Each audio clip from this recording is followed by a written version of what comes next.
Hello to everyone. कैसे हो आप सभी? आई होप आप सभी बहुत अच्छे होंगे और अपनी तैयारी कर रहे होंगे। सो केमिकल रिएक्शन के आज इस 9th पार्ट में हम लेकर के आए कोरोजन एंड रेंसिडिटी। सो बिना किसी लेट किए, बिना किसी देरी किए, आइए शुरू करते हैं। क्या होता है कोरोजन और क्या होती है रेंसिडिटी? करेक्ट।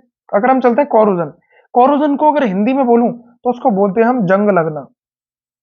जंग लगना, जंग लगने का मतलब है जंग लगना। इसका मतलब इसको हम किस किस चीज को बोलते हैं? कोरोजन को। कोरोजन मतलब जंग लगना। जंग लगना, इस- ये है डेफिनेशन कोरोजन की। करेक्ट, मतलब हिंदी मीनिंग है कोरोजन का। अब देखिए इसकी डेफिनेशन के थ्रू चलते हैं। ग्रेजुअल, ग्रेजुअल मतलब टाइम के साथ साथ, समय के साथ साथ, उसको हम बोलते हैं gradual.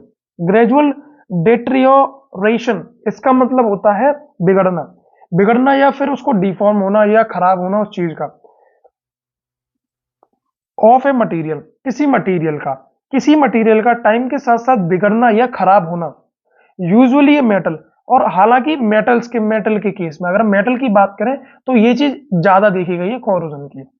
By the action of moisture, मतलब कि मॉइस्चर के थ्रू, एयर के थ्रू, और chemicals in the surrounding environment, मतलब कि हमारे इन्वायरमेंट में एयर के साथ साथ ऐसे ऐसे केमिकल्स हैं जो कि मेटल को अफेक्ट करने लगते हैं, उनको खराब करने लगते हैं, उनको बिगाड़ने लगते हैं with respect to time, time के साथ साथ।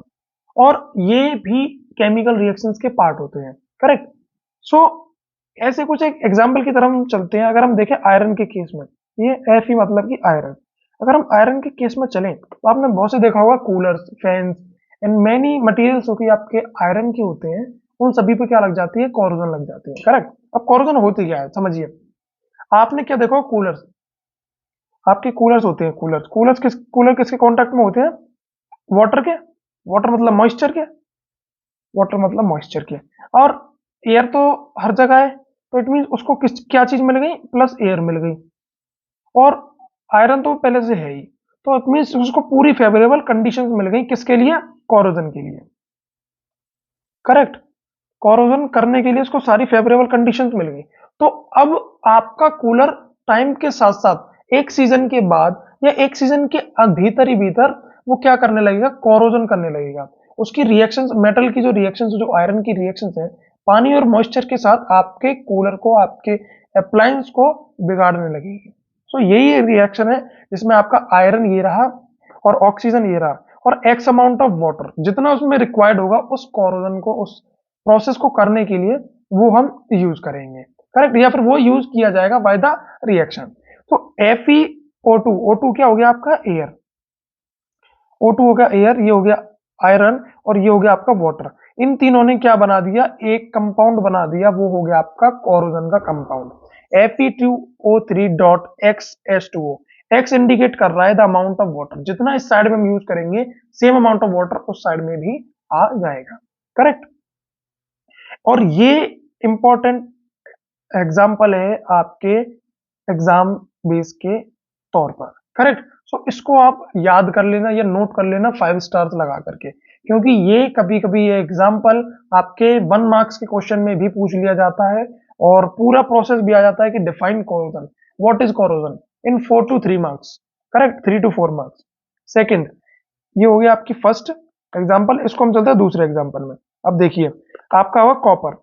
कॉपर को जब हम H2 और CO2 देते हैं, पानी और हवा, हवा मतलब कि जो CO2, जो हवा में जो CO2 प्रेजेंट है, तो वो कांटेक्ट में आती है आपके कॉपर के, तो वो एक कंपाउंड बना लेती है CuCO3.CuOH का होल ट्वाइस। करेक्ट। ये किस में बदल जाता है? आपका ग्रीन, ग्रीन कलर में। ये भी एक अच्छी एग्जांपल है आपके एग्जाम पॉइंट ऑफ व्यू से। थर्ड वन इज आपका सिल्वर। अब देखिए सिल्वर का क्या है, आपने देखा होगा घर में बहुत सारे आपकी, अगर मैं बात करूं, रिंग और चेन और काफी बर्तन भी होते हैं, कुछ यूटेंसिल्स भी होते हैं, वो क्या होंगे? आप देखते हो कि क्या करते हैं, गर्म मतलब टाइम के साथ साथ वो ब्लैकिश पड़ने लगते हैं। करेक्ट। अब सिल्वर जब कांटेक्ट में आए H2S के, किसके थ्रू? एयर के थ्रू। ये भी आपका CO2 किसके थ्रू मिलेगा? एयर के थ्रू ही मिलेगा। Correct. So H2S same as with this, जब एयर के साथ ये H2S रिएक्ट करेगा सिल्वर की, सिल्वर ने क्या करा? आपने एक यूटेंसिल को उठाया और हवा में रख दिया या फिर ऐसे ही ओपन रख दिया, तो वो क्या करेगा? एयर के कांटेक्ट में आएगा और एयर से उसको क्या मिलेगी? H2S। जब H2S के साथ सिल्वर रिएक्ट करने लगेगा तो Ag2S बनाएगा और H2 आपका अलग कर देगा और यही Ag2S आपका ब्लैकिश कलर में बदल जाएगा। तो इसी वजह से टाइम के साथ साथ सिल्वर के जो यूटेंसिल्स हैं, जो रिंग्स हैं, जो चेन्स हैं, वो सभी ब्लैकिश कलर में आने लगती है, वो समय के साथ साथ काला पड़ने लगती है। करेक्ट। सो काला पड़ने के पीछे क्या रीजन है? कोरोजन का। कोरोजन में एक रिएक्शन होती है Ag प्लस H2S, जिसके थ्रू आपका जो सिल्वर कलर होता है इसका यूटेंसिल्स का, वो सिल्वर किस में ट्रांसफॉर्म होने लगता है, किस में बदलने लगता है? ब्लैकिश कलर में। इसी वजह से आपके बर्तन, अंगूठियां, चेन सब काले पड़ने लगते हैं। ठीक है। तो आगे चलते हैं उसको, और अब हम चलते हैं रेंसिडिटी पे। अब रेंसिडिटी क्या है भाई? देखो, रेंसिडिटी को अगर मैं डिफाइन करूं तो आप सभी के सामने पर डे कोई ना कोई एग्जांपल आता होगा। करेक्ट। अब वो कैसे सर? आप बोलो तो आप बोलते हो, जैसे आपने क्या किया, आपने देखा होगा घर में आपके सब्जी वगैरह बच गई। करेक्ट। और मम्मा को या किसी भी को, किसी दीदी को क्या है, उसको फ्रिज में रखना या प्रिजर्व करके रखना ध्यान से भूल गया। करेक्ट। वो रह गई ओपन। अब ओपन रहने के बाद आप देखोगे थोड़े टाइम के बाद उस सब्जी में से या कोई भी ऐसे प्रोडक्ट में से क्या एक स्मेल आने लगेगी, है ना, और उसका कलर चेंज होने लगेगा। अब वो क्या होता है, उसको बोलते हैं हम रेंसिडिटी। रेंसिडिटी मतलब सड़ना, किसी भी चीज का सड़ना। लाइक खाने की चीजें और बहुत से प्रोडक्ट है जिनका सड़ना, उसको हम बोलेंगे रेंसिडिटी। अब ये रेंसिडिटी होती क्या है? रेंसिडिटी का मतलब है, अगर it refers to the oxidation of fats and oil. कहने का मतलब आपके बनाए खाने में जितने भी तेल और जितने भी फैट्स यूज किए जा रहे हैं, वो क्या करते हैं? ऑक्सीडेशन करने लगते हैं। क्या करने लगते हैं? ऑक्सीडेशन करने लगते हैं, अपने इलेक्ट्रॉन्स को लॉस करने लगते हैं इन food that kept for a long time, जो कि बहुत ही लंबे समय से रखा गया हो। आपने देखा रात मम्मा ने क्या किया, रात में सब्जी रख दी खुले में, वो 8-9 घंटे बाद जब तक सुबह होगी ना, तब तक क्या होगा, वो ऑक्सीडाइज करने लगेगी। बहुत लॉन्ग टाइम हो गया ना, 8-9 घंटे एक सब्जी के लिए, एक किसी भी प्रोडक्ट के लिए। तो क्या उसके ऑयल्स और फैट, उसके फैट्स और ऑयल्स क्या करने लगेंगे? आपस में ऑक्सीडाइज करने लगेंगे, ऑक्सीडेशन करने लगेंगे।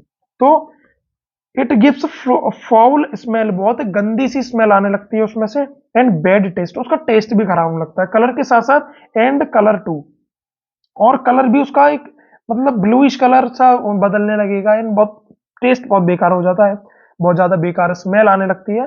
और ये क्यों होता है? रेंसिडिटी की वजह से।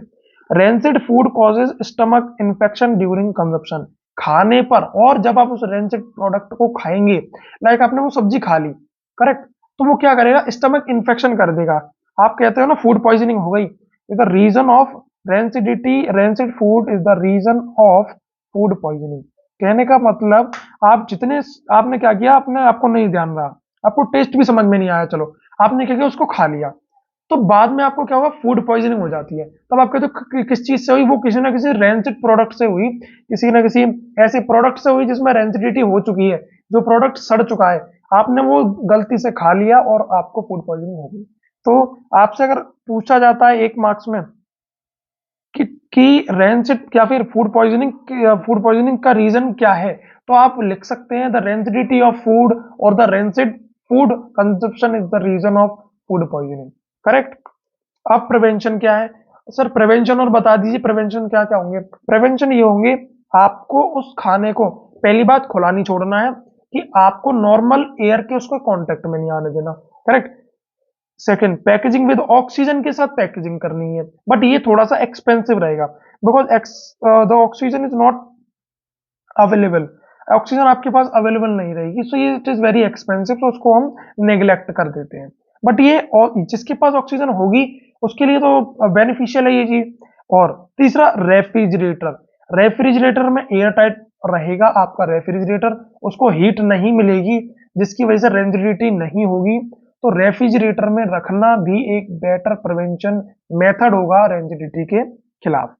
और the addition of antioxidant, antioxidants आते हैं मार्केट में, और आप उनको मिला करके रख देते हैं, बट वो आपके लिए हार्मफुल नहीं रहते और आपका खाना भी बच जाएगा। तो ये भी एक अच्छा मेथड है। और प्रिजर्वेटिव्स भी आते हैं, उन प्रिजर्वेटिव्स को भी यूज करके आप अपने खाने को बचा सकते हैं रेंसिड होने के लिए। करेक्ट। सो इन 4 मेथड्स को अगर आप मेंशन करके आते हैं तो आपको फुल मार्क्स मिलने वाले हैं। सो डोंट वरी, आप इन 4 मेथड्स को लिख कर आना, आपको फुल में से फुल मार्क्स मिलेंगे। अगर मेथड्स के बारे में आपसे पूछा जाता है कि क्या मेथड्स है, आप बोलोगे वैक्यूम पैकेजिंग, आपने देखा होगा, देखिए मैं आपको बताता हूँ। स्पेस में जब जाता है, स्पेस में जब क्या रॉकेट में बैठ करके बहुत सारे जो स्पेस में जाने वाले लोग होते हैं, वो जब स्पेस में जाते हैं तो वो करते क्या है, अपने खाने को वैक्यूम पैकेजिंग करवा लेते हैं। वैक्यूम पैकेजिंग मतलब कि एक इस तरीके का पाउच होगा, प्लास्टिक बैग, उसमें क्या है, उन्होंने बर्गर, अगर बर्गर उनको लेकर जाना है तो इस तरीके का उनके पास बर्गर है, और उन्होंने क्या किया, इसको है ना वैक्यूम के थ्रू बिल्कुल एकदम वैक्यूम की पैकेजिंग कर ली, मतलब सारी एयर उसमें से एक्सपेल आउट कर दी, ठीक है ना, एयर क्या कर दी, air expel out, air expel out, ठीक है ना, विद किसके थ्रू, वैक्यूम पैकेजिंग के। तो उसमें क्या होगा, वैक्यूम पैकेजिंग के थ्रू जब आप एयर को एक्सपेल आउट कर दोगी तो उसका एयर के साथ कांटेक्ट खत्म, इट मींस वो खाना रेंसिड होने से बच जाएगा। और तीसरा है रेफ्रिजरेशन। सो इन सभी पूरे कंसेप्ट के साथ आपकी 9th वीडियो भी यहाँ पर खत्म होती है। And thanks for connecting with us.